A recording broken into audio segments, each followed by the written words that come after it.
നഗരമേഖലകളിൽ ഉൾപ്പെടെ മഴ കനത്തതോടെ പലയിടത്തും വെള്ളക്കെട്ട് രൂപപ്പെട്ടു. മരങ്ങൾ കടപുഴകി വീണ് വീടുകൾക്കും വാഹനങ്ങൾക്കും കേടുപാടുണ്ടായി. പുറത്തിറങ്ങുന്നവർ കുഴിയിൽ വീഴാതെ രക്ഷപ്പെട്ടാൽ മഹാഭാഗ്യം. ഇതാണ് തലസ്ഥാനത്തെ സാഹചര്യം.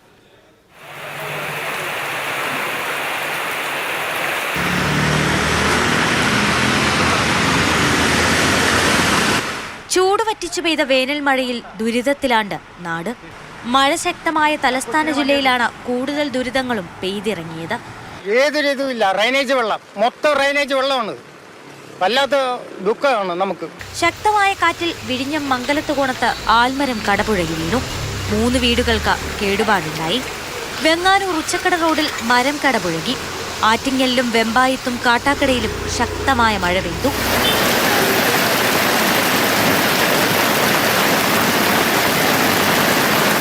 വിഴിഞ്ഞം മുല്ലൂരിൽ തെങ്ങ് കടപുഴകി വൈദ്യുതി ലൈനിൽ വീണു. മണിക്കൂറുകളുടെ പരിശ്രമത്തിനൊടുവിലാണ് ഫയർഫോഴ്സ് സംഘം മരം മുറിച്ചു മാറ്റിയത്.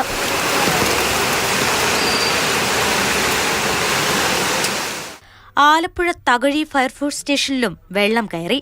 സമീപത്തെ റോഡ് ഉയർത്തിയതിനാലാണ് വെള്ളം കയറിയത്. മധ്യ വടക്കൻ കേരളത്തിലും ശക്തമായ മഴയുണ്ടായി. കാര്യമായ മഴക്കെടുതികൾ ഉണ്ടായില്ലെങ്കിലും വെള്ളക്കെട്ട് ജനജീവിതം ദുസ്സഹമാക്കി. എറണാകുളത്ത് ഇന്ന് ഓറഞ്ച് അലേർട്ടാണ് പ്രഖ്യാപിച്ചിരിക്കുന്നത്. ഈ ശുചീകരണ പ്രവർത്തനങ്ങൾ, ഓടയുടെയും മറ്റുമൊക്കെ മാലിന്യങ്ങൾ നീക്കം ചെയ്യുന്ന ശുചീകരണ പ്രവർത്തനങ്ങൾ വൈകുന്നത് ഈ കൊച്ചി നഗരത്തിൽ വെള്ളക്കെട്ട് രൂപപ്പെടുന്നതിന് കാരണമാകുമോ എന്നുള്ള ആശങ്കയിലാണ് ആളുകളുള്ളത്.